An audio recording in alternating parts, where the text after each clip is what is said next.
O te ioe ma o talitonu sa moa malau tāpua inga. Ai mai se fo i o lau mai moanga malau sila mai moa i tāpua o kalame i le nei te au li ngolua ia ua mai a ma ua tele ina mawai. E wha usunga a oe sa moa le tangata talitonu i le atua malono finangalo e ala i tāpua inga.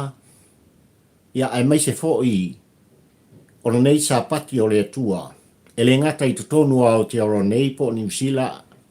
Samoa ma tumotu o le Pasifika e mai se o atunu o lo whapea on tātou aso whatasi ma leina whatasi lea Samoa a ua mawai le tele o sauninga pa ia o le atua le nei aso. Ia i le ulufale ai mai se fo i o le whanono tā puai. O oe le Samoa, mau le Samoa, i tā ua o tangata e talitonu i le atua o Sapota. I le mātango fie, o lona alofa whaiwhaipea. Ia, malantaita i alofa i lautou soifua ai mai se fo. Ia, o le ola whatau wao pari i le tampo ua ai le polako. Ia, io e lama talitonu ua no fale sa tu yama. Ua pa ufo i au tau finangalo mo tātou loto se fatu le lei o le finangalo pa ia o le tua. Ia, e pei ona fonga ina malaunga ina. E whale tui o le tala le lei, le pa ia i a inga sa le vi so se fata whai taulanga. Ia, i sunga i whawhianga inga. Sunga i whai fi au. Ia, ai mai se fo i o a fionga i patele. Ia, ma au onu pa ia le tua. I le nei aso Samoai, ia e pei ona whaalausuai. Ia le wholaunga oe ma tātou te si i whatasi. Le vi inga le whasangi, le whapolo i le tama o le lang. Ia ina whai ona tātou waulia. Mare manuia, ia le nei fo i sa pati mātango fie. Ia i le soifua whalau oe le Samoa. Ia ai mai se fo i o le ola whatau waa. O papari i le nei, taula fio i waa mo le lua la autua o na mali tā pol kalan. O le tampo ua ai le pola. Ia oi. Malo le whalau manuia Samoa. Malo le tauatai. Malo le malanga manuia. Ia a fio mai. Tala mai a oi mota nei. Se toso le tā whala. Ai mai se fo i o le au ngō au te. Ma le au tū o la ngona ma mawhauwhaunga whaatampo ua. Ia o te tautua ina ai lau mai moanga ma lau tāpua inga. Ia ai mai se o lau whaafongfong anga sa moai le atunu pele. I le tāpol kalame whaiwhai pēr. I lea vai aso ma lea vai aso. Ia. Ua e tanga iane sa moai le atunu pele. Ile autua mawhauwhaunga. E pei ona ou tu si ai. Ile leina mona upu. Le anga o la ngona tu sao ma le au te lenga sa moai. O le tu whata singa. E papali i lana ia lava mai tau no nofo tu langa i pei ona iai. Upu whai o le ka whainga malo. Ia ai mai se. O le whona usua sa moa. I lea vai o sana se i mawai atu ne. Ia oi. Tuilaepa, Faamavae, mai li teita inga o le heropipi. Ia oi. Lau sunga le Laauli ale malietoa, lau whitainga olo fiti vai. Whamole mole Faamagalo i Matou. Au e te lua so ona whaia i Matou. Iou lua alo lofa ia i Matou. O la ngona ia, ma le tu whata singa, e papali ile nei o le tu alanga. O la unga e pei ona whafonga ina, Ma watu ai se tua lalo a suisinia o le hero pipi tutono le moto fono o Samoa. Il fono usu o le tātu i le nawa i aso Samoa. O le ao i ai le ao te lenga. O le launga whaatampo ua ai le polango i lau tāpua inga Samoa i le nei fo i tāu ringa lua o le tā mawhtanga. Ia. A tau lawa ina o a vea le nei baenga o le tāpua o kalame Samoa se i moli ta ia se la ngona whaanga e tia o le loto. Ma le nganga whaaftai o le mawhau ma le whaata wa o le tāpua o kalame. Awa le pa ia o le komiti a le fioanga o safato o le whaka. Ia. Pa ia lava lea awa le fio o lana fionga i a fuatino. Le aunga whaapae ai meise o whaletua matausi o sao au matamaita ia mal komiti mamalu a le fioanga o safato o le whanga Samoa i malau tāpua ina. Nanga iele mafuanga. O manatu ai se moli ai le anganga whaamalo ma le anganga whaaftai. O le tāpua o kalame i le tūwai o tina matau sala o le afo i a fioanga Samoa a le anga ua maitawina e papali i le nei le tampo ua ai le polango le solamuri o le tūwai o tina. Le lato ngā duenga mātanga o fie matulanga o le teutewina o le fioanga le nuu ai maise foi o le ai. O lo whapena o nā fio ai e pa ia i la inga whalangilangi i le fio tuala tu ia ana tāmane laki. Ia. Ia e maise foi o le fio le uso ma le ai lawa ma le mamalu le falsatu sa vailu ma le nofo i tuainga. O le fionga o safatu al fanga Samoa ma lau tāpua inga o i o lo whapena o na tula i mai ai ia lan fionga i le i whaipule mo le fanga mwhareasi la. Whetalainga i le masina lupe ma kesi masina lupe. Ua o lato a matamea a walawa pitonu manu o le itu malo. I tūlanga ina ia whapea na whaamatanga o fiaina ma teutewina. Ma toi whafoi ia le itu malo mo na nuu mo na pitonu Samoa i le matanga o fie sa iai le amatanga. I le alava ia sana se inu vai atu nei ma le maitau no nofo ale tāpua kalame Samoa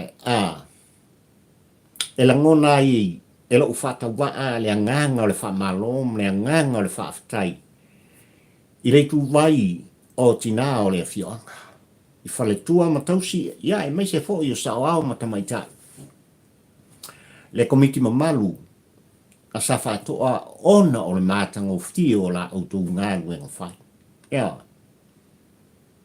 Tau ina ia ave ma ia anga le leile tua o sapota. Le anga uautou a matamea. I tūlanga i pei ona iai la autou whato whala inga. Mara ngā ruenga whaatina e teu mea le lei. E whaamata ngō fie i mea le lei. E a vea ma wharea onga le lei. I le tutupu ai. O alo ma whanau. O le nuu ma le fioanga ai maise o le tumalo. Ai ale mata mai a Samoa poto. O le mea lea au te le seruat. Ai nā o le anganga o le whaamalo. Ma le whaaftai. I tūlanga i pei o na maitawinai. Le matango fie o le nuu ma le fioanga. E Samoa ma lau whaafunga u mafua na o langona se i tatala i ai. A vei o mafufunga i tūlanga i pei o na iai. Ia ngā ruenga whai a komiti i tutono nuu mafioanga. Le anga leo ua manino ia le manu lau ti ma langona mamana onga o le tātou whainga malo Samoa. Ina i whapea o na tu inatu. E le ngato i tu malo le whaatinoina, le whaataunuina. O so se ngā ruenga whai e whaamatango fiei nuu mafioanga. Ia ai mai se lava o tūlanga i pei o na o tātou whalau ai ma le whaatutua. Ia ua lava le whaamna tuina ma le whailonga ina. O le ono sfulu tau sanga, o le tama lotu to tasi Samoa. Ai o le whanga mwhareasi e la, nai loa ai Samoa i le laulaki. Le anga o le pitonu e i ila leone one Samoa e o na matawhanga e pei ona iai le return to paradise. Le Mata River. Manisi lava ono fuanga wha matawhanga Samoa e o lo oha ngā iai ia le pa ia ma le mamalu o le tātu. Ai whamaia. O le lau ele na filfilia e se tasi ori i longa o ata ti whanga mai a Amerika. Na kama o ke likupa. Lea na ia pua i nai ia le ata i tutonu o le tu malo o le whanga mwharease la. Ia malawi lo ai Samoa i le lalangi ato. O le winga ne o le wha malo ma le nganga o le wha aftai. O pari i nei tampo ua ai le polango. Il komiti tu mama sa fato o le whanga i lo lato amatu mea. O te ioe matalitonu i tene o lau salato o le ao lato tula i mai. O te ioe ma o talitonu ia i tene o le vai o sina o le atula i mai. Ai maise komiti uma o nuu mafio anga o le tu malo le whanga mwhalease la. Ina ia wha matanga o fia ina. Mwha aulele ina. Mwha tumawina. Tala ave. O le tu malo e se le pele malofa i ai papari i nei o lo talo no atu. Samoa malau tāpua inga malau whawhungwhung anga. O le vaiason sei mawai atu nei na tasi ai le whawhtinga. I le tōwha le moe ma le whautautanga. I le kāpeneta le ka whainga malo Samoa. Ia. Mō lātou tui nā tua i loa. Ia se whailonga. O le ale winga o le whaamtalanga papali. Tui nā tua i le tūlanga ia whaumaina loa. Whaamuta loa. Ia le tūlai mai ma le tōwhina o i lātou sa whapena o na tōwhia i le whainga malo o le hero pipin Tuilaepa. Ea vea mataitai o le whanotanga whaatonu po le whono whaatonu o le company valele al gātunu u le Samoa Airways. Ea. Ua manino lal tūlanga e pei o na batwai a vea ai ma le whaatonunga al kāpeneta al gātunu u Samoa. That's it. Ka ai o kou whala. Whafo man mawhala. O aina awe i ele whātonu. E le ngata o le fionga i atu i a pai pai. Ai mai se fo i o papali i soni a sua. I a masitasi. O sui o i la tō ia o le whono whātonu o le kā kampani wa lele Samoa i leo o tapisa i nei. Ma tu alanga i pēa ia Tuilaepa e maise o nise o sui al hero pipi, koe a mai kako vanile. Koe a mai kako vanile. Ua manino tūlanga o le valele Samoa e, sao tātou tapisa o no tūlanga i amataina o le lisi.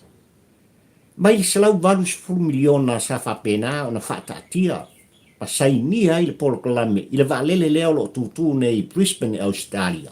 Ma le toi whafo i atu i le hatu nuna o mai Samoa. E leo sta mai kupe. E leo sta mai tupe.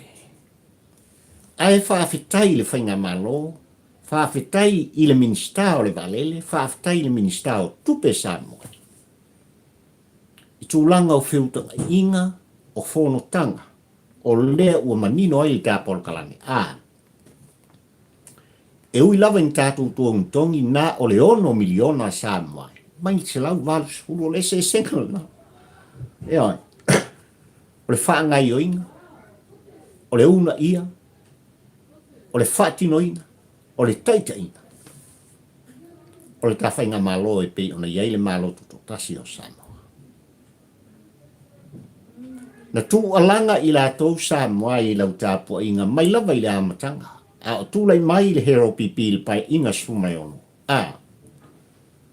Aua kou ke pole.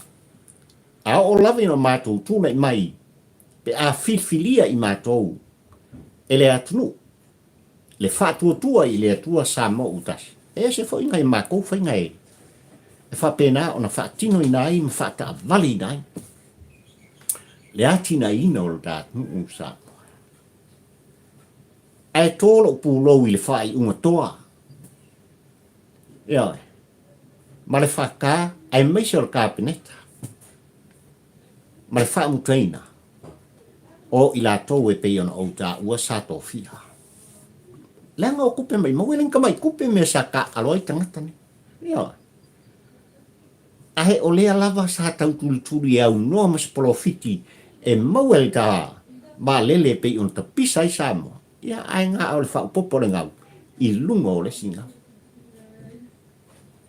Ai sa wha pēnā o na wha mangi nei pēr i la tōu ma tari pēr e la tōu. Ia tupe na tutongi nai i la tōu. Lea la u wha mutaina. Ua lavarea. Ua ti e nei fo i. Ia malea ka wha solo. I tū langa lava i pe ona iei ta wa lele o lo ta pisai. Ai aua nei ngalo i lau tāpua inga sa moai. Ile i oenga ma le taritununga o lo tāpua o kalame. E le o iei tū i valea i ta whainga malo u fifia, ma le whainga malo u tūlai mai. I lana fionga le tamaitai pānia, le au waa o le whātūtua i le atua sa mo utas. Ia. E uing tātou ta pisa le vai tau le nei tū langa i pe on toi te tala i awanoa. E tātou te toi malanga siase o tātou atunu i le aso mua au kuso no tūlanga o tau o pasesi. E le o moe noa i le tō whā le moe ma le whaututanga. I le tawhinga malo sa moai. I tūlanga ina ia whapea o na iei le whaamama a venga. I le pa ia ma le mamaru o sa moa. O le lewa na fia malanga atu. E a siasi o tātou nuu a fio anga i tu malo ai maisol tātu o Samoa. Ia.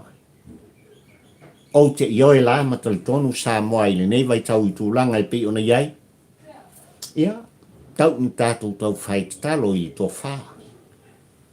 Ua mai tau watu e le ngata o le wālele a New Zealand. Le Air New Zealand, ia e bai se fo i o tu langa i pe ona iai. Ia le va'au au Sitalia. Le Virgin Blues, le va'a al tātou so mai fiti. Ia, manisi o valele o la iai le whiutanga ina o matulanga, ina ia whapea o na maua iai. Ia le whaamama a venga, ia o tūlanga lava o le whio inga, ale pa ia mani mamalu o le tātou. Ai ioe papari i le kampo ua ai le po lango Samoa. E o le kausang fōu e li ka vanile. Ioi, o le mea moni nā mara wha maoni i le tū mumusu o proto. Ia, ua o mai li ka polo kalaki. E mauti noa e o atu, ia, i le kausang fōu Samoa.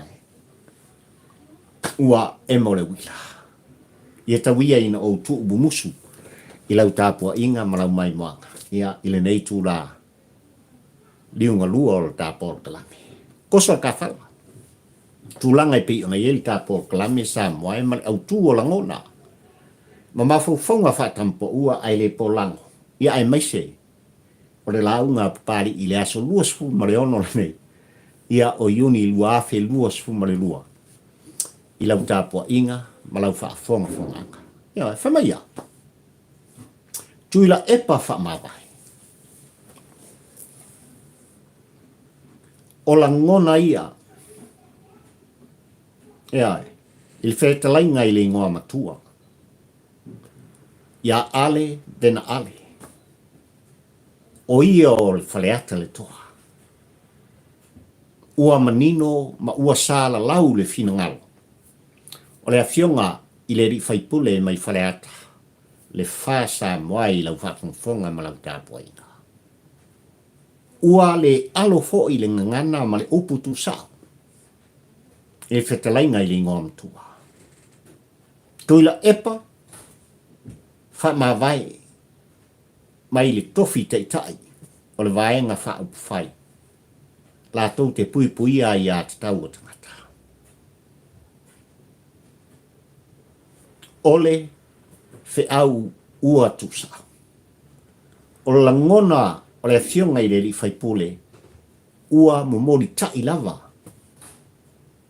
i fofonga o Tuilaepa alana Matou. Ia. Mafuisa.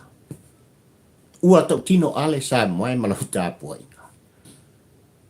Ele ngata i tūlanga i pei on taita i ai le vaenga ai maise o tūlanga sa iei le whainga filifilinga le atu se i o mai lava i mea o tutupu i le vaitau le lei. Ua matua i mama sania. Ua matua i tuu mau la loina. Ua matua i whaato i la loina. Le vaenga sa tūlai mai i le foe. I le wha se fulu tau sanga.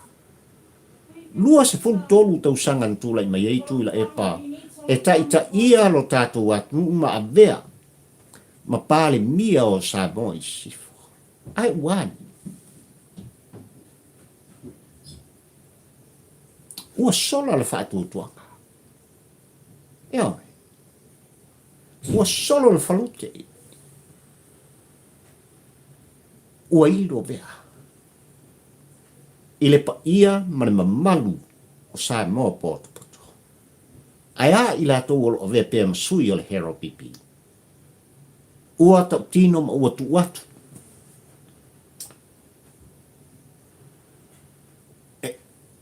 Le whetalainga ia ale, le lui ia i lato. E sa moa malau whaafunfonga i pēla vona o utapisa i tūlanga. O le mare pelepe ma le maso sofa le hero pipi. Le upino nisi. O tūlanga i pei on tu alanga i papali i ono le tu musu a puloto. Ia. Ai mai se fo i tūlanga i pei on o tu alanga i mai le tu musu a puloto. Ia i lātou ua manatu e sawa vali ese. O le whatu, o loo iai te tai nei sa moe malau tāpua inga. E le whape o le hao ese mara heo pipi o mai le i le whatu tua i le atua sa mo utasi le ali. E ao na toe fo i mai e le ngata ina tūto tasi. Ai o le whatu ina ma le whatu ina o seisi vai nga faupe a whailapa. E ma mau pēr la ngona o Tuilaepa e le fia wha ma mulu ese. O na lima mo na vai mai tūlanga o le taita ia. O le vaenga wha upwhai ale hero pipi. Ai o tau tino ale sa moe malau tāpua inga. A whai ka Faamavae, e le hai e ku maua ale tono o le vaenga wha upwhai ale hero. E Faamavae alu ese mal kulanga.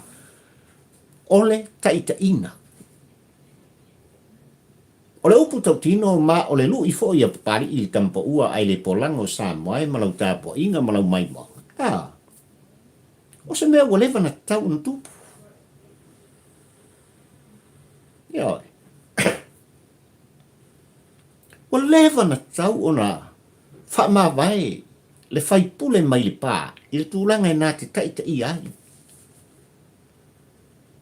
Le vaenga sa tui mutangio. I le fase fulu tau sanga. E le fau, le tualanga ale, ai ua lewa na tu fono i ai tampa ua ai le pola. Eo. Hau la upu tau tino le na. Ai sa lava, na umau ai pēa e Tuilaepa, li umai o la ngona, malona whaanau nau pēa nā te taita ia, ia le vaenga le hero pipi. A whai sa moe o whaamungianga. E pei ona tā ua e Tuilaepa le tūlanga o whaamungianga. O le tofi. E pei ona tofi ai so se taitai. O le tātu wanga i atu i mō ta whono o sa moa ma vea mwhai pule sa moa. Se ku mau wangi whaamungianga. Ai o le tuu mau la loina o nisi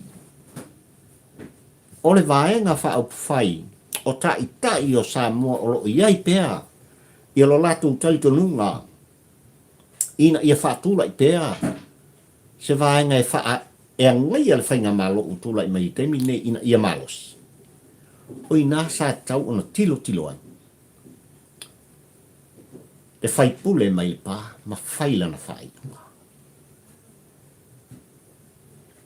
Sa mo le upu tau tino o pai.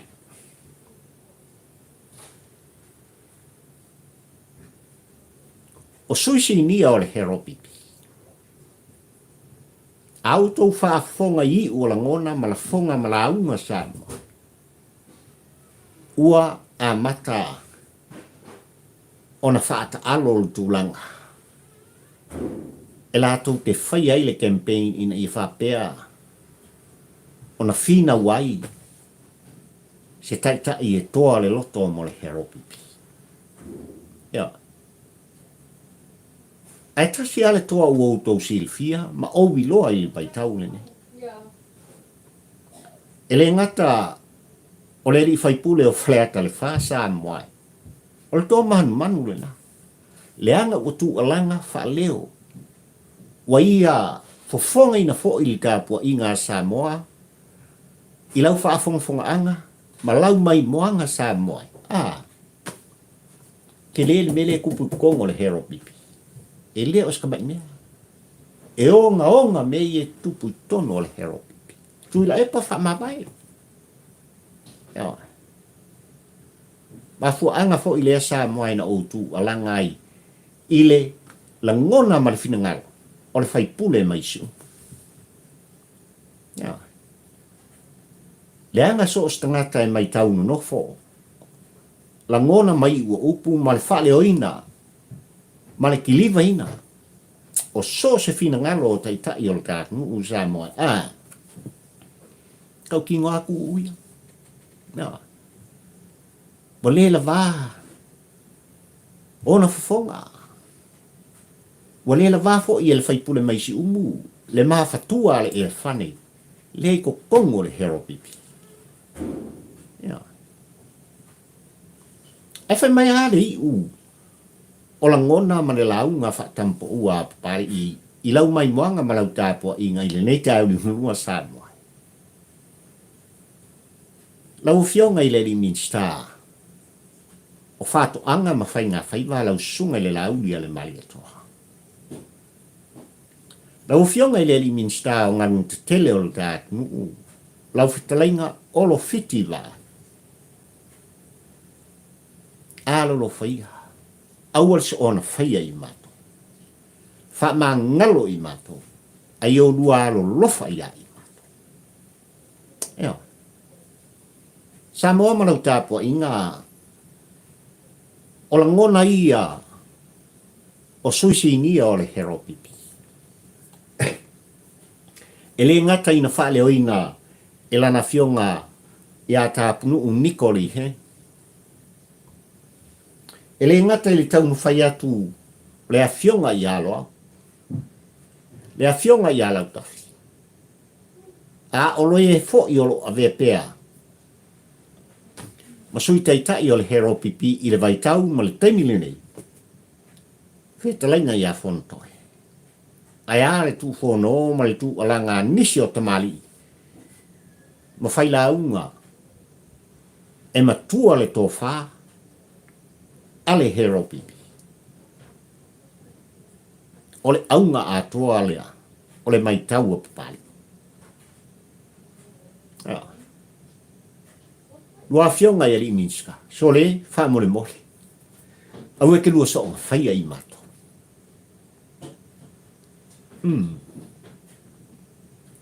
Faamagalo i Matou. Ai sa o tu alanga i le upu Faamagalo. Samoa le anga i le mai tau nofo papali i nei ma le tau muni i upu whai o le gānu. Ua outou si la fia le tu alanga na whai e sui al heropipi i le tasi le miliona. E le aise mea e tau. E le moni. Wa na mea pe pelo lava mea e whai e Laauli. Ai mai se fo i o le whatua tua i le atua Samoa. Wani. Ua nei o lan me o tupu Samoa. O pepelo le la fonga ale tai fono le fatutua i le tua Samoa utasi ai mai se foi. O le afionga ia olo, le afionga ia famuina, ai hae ta mai tai pan. O iese me o sei lau me tau Samoa. Ua tau nuu mea uma. Na valo ia. Ua faatino.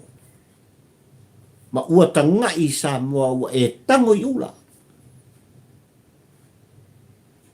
I mea sa tu alangai. Le faatua tua i le tua Samoa utasi. A lea o salalau Samoa e. Ia le tatala ina o le fono Faamavae. E pei ona ahamata mea i le afionga. Po o le whetalainga i ale atinu, malona i tu malos. Whaleata le lua Samoa i nawa yaso. Ai a sanganga le wha.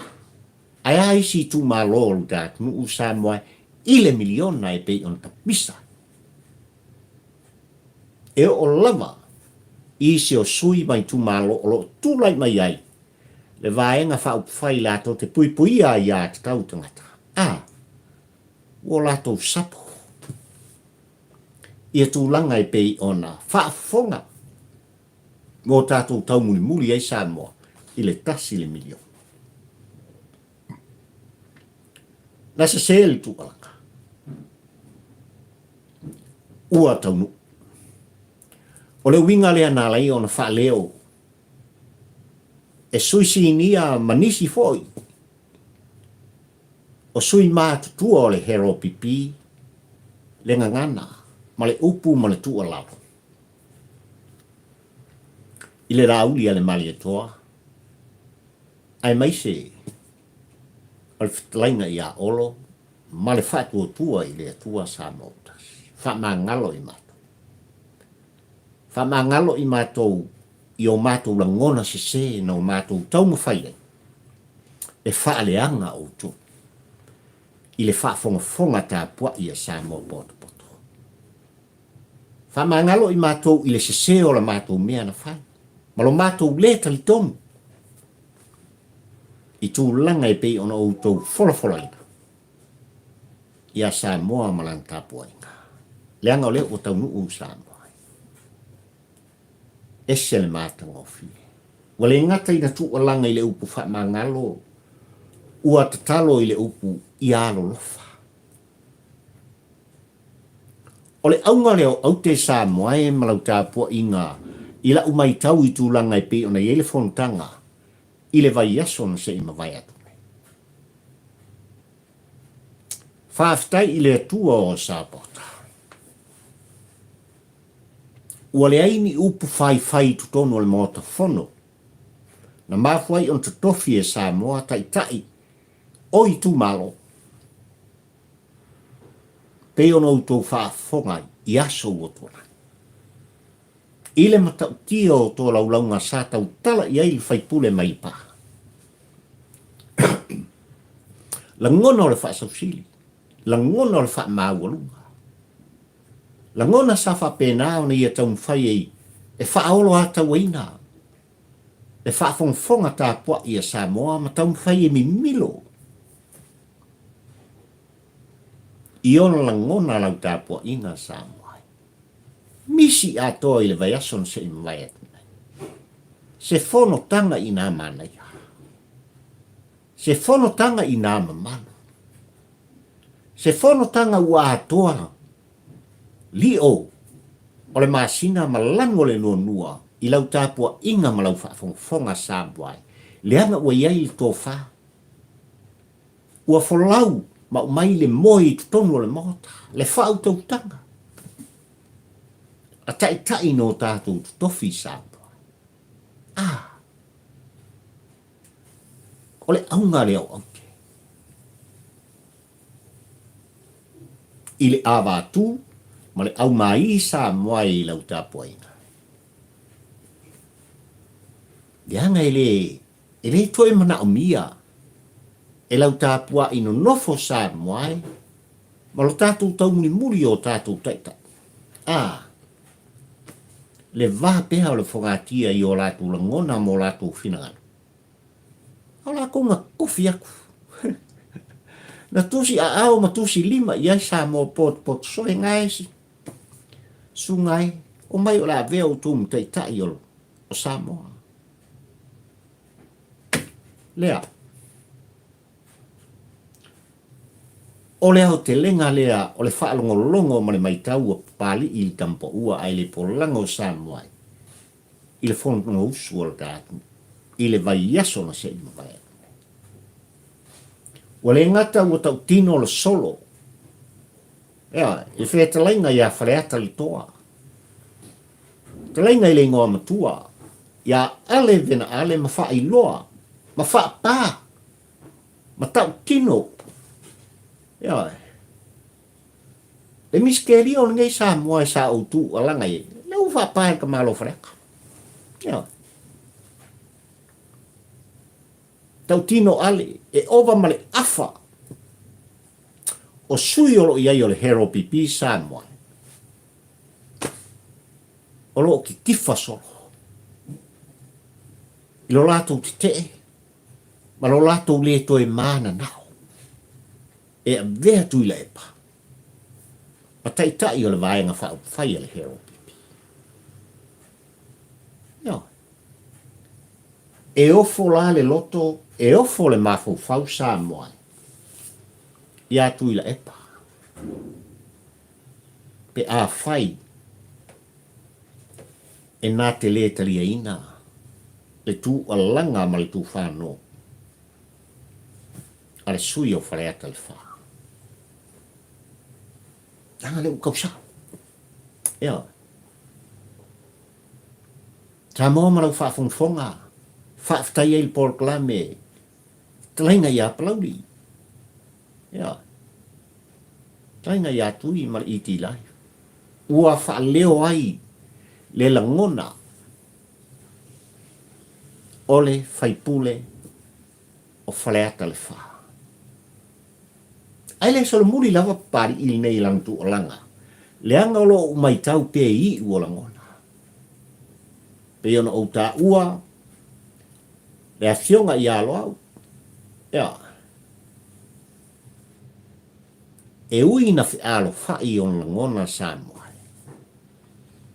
Ai. O le tama mai whunga. Na mua lavo na ia tongia le solo ia Tuilaepa. Ma whaleo ina solo ngona. Tau au mea whaipele. Tau au se vai Tuilaepa. Faamavae. Mai le taita inga. O le tato vaenga whai. Le hero pipi. Salau e tu singa lau tu stanga. I tu langa e pei ona o ta ua Samoa. Mai le solo muli li tam mai whunga. Ai ona wa mata i tu langa e pei ona iei o la tu langona whato ina suisinia. Ole vaenga e puipuia ia te tau o tangata Samoa. Leanga a o ina Faamavae Tuilaepa. E le o kometi ona avea le whetalainga i a fontoi. Ma tai o le hero pipi. Ma o le upu tau tino lana. Ea. E toe whaia le pālota le whawhalitui. E fili ai. Se e tala whiangai maanga ba. E a vea ma tai o le hero pipi. Pe a whai e toa le loto o Tuilaepa. Sinima. Pe a whai e Alofa Tuilaepa i le vaenga. O wa fast fulu tau sanga. O iai masa iai le Faamavae. Ai luas fulu tolu tau sanga o a vea huia. Ma whaea mai le hero pipi. Ai ale atu una vea i ma tai o Samoa. Pe a whai e moni le Alofa o Tuilaepa. Faamavae. Ia. A wale upu tau tino le ta porkahame Samoa. So le. A whai o le o tu atu. I al wha masinonga e pei ona toe lu ia i e Tuilaepa. Ia le motofono ma le palemene mamalu o Samoa. I luma o le whaamasinoga maulunga i le aso valu au kuso Samoa. That's the end. E ti enta i le haka ka kouku i le epa. Ma o te ioe ma o te litonu. E whano le 5 tausanga le pai inga suma le fitu. Ia, e laki ai koe a apa aku le palemene. Ma le whainga malo le whaatuatua i le atua Samoa utas. E koe whaafo i au lua i tutonu le motofono o Samoa.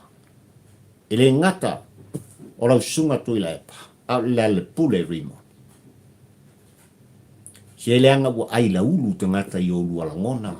Ma o lua upu whaasausele. Ia. Tu langa e te lua le o nofo ai ai. Ai olo o lua tu a langa pea. E tu mau ala loina. Le whainga malo filia a Samoa, le whaatua tua i le tua Samoa otas. Lau kaukingo. Ai ole au te lenga Samoa i tūlanga i pe ona iai. I al whona usu o le tātunu i le tala noina. O le tala autu o le tupe lua o lua suma le lua o. I le lua o lua suma le tolu Samoa. Ia. Ua manino ua maea. Fina ngalo i tu malo. Tau wala mai o la tu sui no tau filfilia mo tatu tofia. Ai misi a koa se fina ngalo le pa. O fale ata i to. I tala autu o le tupe. Misi a to. Talo fai. Talo fai tapua inga i tu malo e lua e pe ona utau. Ia. Talo fai. Ua le aiso la to langona. O le aiso la to leo e whaleo ina i o la to mana onga mo onga. I ngā ruenga e au na whaatino. A wā. Le pa ia ma le mamaru. O i tu malo e lua Samoa. Mafua mai ai. Mafua mai ai a Tuilaepa. Mafua mai lava i a le pule rimo. Ia. Ai o le tu o langa whaleata. Tuilaepa. Faamavae. Ia. A e Faamavae Tuilaepa. E koe ngofo lava ale tono le vaenga whaupawhai. Ale heropipi. Ai ua tatau ana e Faamavae. O ia weke ioe. Malo le toa. Malo le whatua toa. I lau whetalainga i le ngoa matua. Ale. Bena ale. Ia ai mai se fo'i. O lau whetalainga tu u. Ana si. O le whaipule o si. Ia. Manisi o whaipule. Lo whapena o na iei le lisi a papai. O leo toe wa ia. Le sunga i alu flufi. I tutonu o pekesa. O leo toe wa ia. E sui whaipule. O le wa au fonti i tutonu o le maota fono. I tutonu o pekesa. Ma isi sui. Lea i le lisi a papai. O i lato uma na Samoa. Ua tumu i lato. I le whano noa ino lo lato. Ia. Ianga o koa. O toa e te tau ona tūlai mai. E te tau ona. Whātino ina. Ia lo lato wai a te tau. Ma ua tau mwhai. E mo motu le mai. Lea sa nono ai o latu tangata mo latu sui. Ele fai pule mai le pā. Le sunga i a Tuilaepa. Sai lele mari le ngoi. Tuilaepa Faamavae. Laauli e ale mali e toa. Malau whetalainga olo fiti vai. Faamagalo i Matou. Alofa aua tote au e te lua so ona, whaia i mata. Ua Matou i oe mo Matou talito. I mea uma sa autou fola. Matou te lango atu. A wale luma nai manuia. O sa moa tangata. Susi ni o le hero pipi. O le tapo o kalame le nasa moa le ua tunu pele. I lau tapo inga malau whaafonga. Ia, i le nei fo i te au li ngulu o le ta mafutanga. Tau ina i Alofa ngia e le atua. Ia toi tūlā ma taimi o le sapat pa ia. Ia iei pēa a au whaaloloa o le atua o sāpota. I lunga o le tātu. E le ngata i tutonu o Samoa ma le tāpua inga. I lana fionga i le au malu o le malo le masiofo. Le sui o le fono o sui tofia. Ai mai se fo i o le fong whetalai. Le panmen malu o le tātu. Tamai tai pāli mia. Mare ainga ka peneta le au wa o le whaatua i le atua Samoa utasi i lau fionga i le whaamsinsili. A li i matamaita i o le whaamasinonga. A o le tāpua ino nofo. Anai tua sina o Samoa i tutonu mo tamalawa. Mai lava i bangu tele se i o i maungaiti. Tāpua inga o tātou uso sai. Ai a Samoa poto i tafo le laulangi. Pa ia o lau whaingano in tutofi e le atua. Faamanuia le atua o Samoa. Ai ola la auto o papari fio i va taula mo le rua le tampo ua ai le pola soifua mai e manuia la utapu ina sa